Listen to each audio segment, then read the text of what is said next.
nekje v začetku meseca decembra smo mi odzeli prostost 3 članom, ki so se združili tako imenovano hudodelsko združbo zaradi izvrševanja kaznivih dejanj neupravičenega slikovnega snemanja in pa izsiljevanja. Ta kazniva dejanja so izvrševali po celotni državi. V tej hudodelski združbi so delovali 3 moški, stari od 22 do 24 let, vsi prebivajoči v Mariboru. Ti člani so bili pridržani po zakonu kazenskega postopka do 48 ur. Takrat so bile opravljene hišne preiskave, zaseženi telefoni in pa tudi prenosni oziroma računalniki.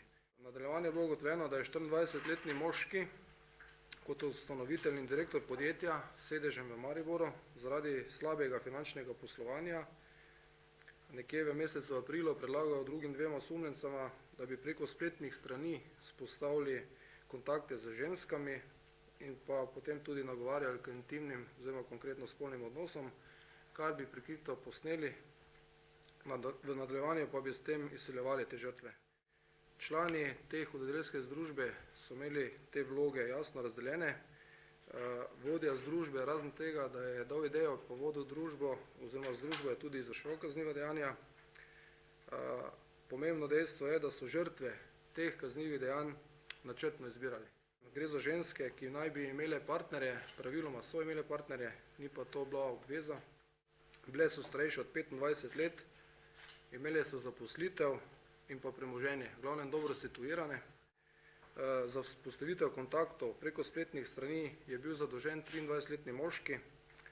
Do julija meseca je imel intimne odnose s 4 ženskami z območja celotne države, katere je neupravičeno tudi snemal.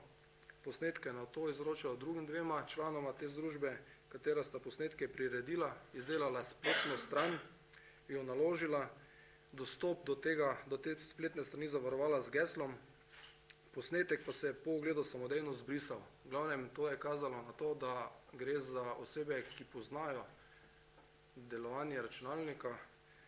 V nadaljevanju so oškodovankam na njihov elektronski naslov pošiljali sporočila s prispetim posnetkom in zahtevkom za denar ter grožnjo, da bodo v nasprotnem primeru ta posnetek posredovali tretji osebi.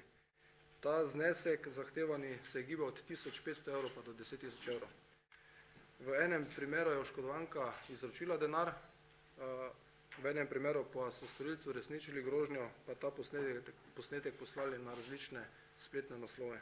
Policisti Policijske postaje Maribor 1 pa so pri obravnavi prej opisanih kaznivih dejanj prišli tudi do podatkov, da sta 2 od prej omenjenih osumljencev julija letošnjega leta načrtovala tudi umor in k njegovi izvršitvi napeljevala takrat 23-letnega sodelavca, ki bi moral umoriti 23-letno dekle, katero sta osumljenca zaposlila le z namenom, da jo umorijo in posledično po predhodno sklenjenem zavarovanju za okrog 1,5 milijona evrov pridobijo protipravno premoženjsko korist iz naslova zavarovalnine.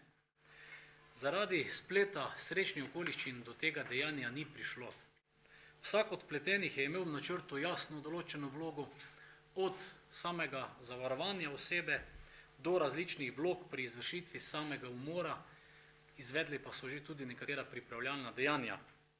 Ker pa se za napeljevanje k takšnemu kaznivemu dejanju storilca kaznuje kot za poskus, tudi če dejanje ni bilo poskušeno, poskus tega kaznivega dejanja pa je kazniv, so mariborski kriminalisti osumljenca 21. decembra pridržali in jo čez 2 dni s kazensko ovadbo privedli k preiskovalnemu sodniku okrožnega sodišča v Mariboru, ki je zoper oba odredil pripor.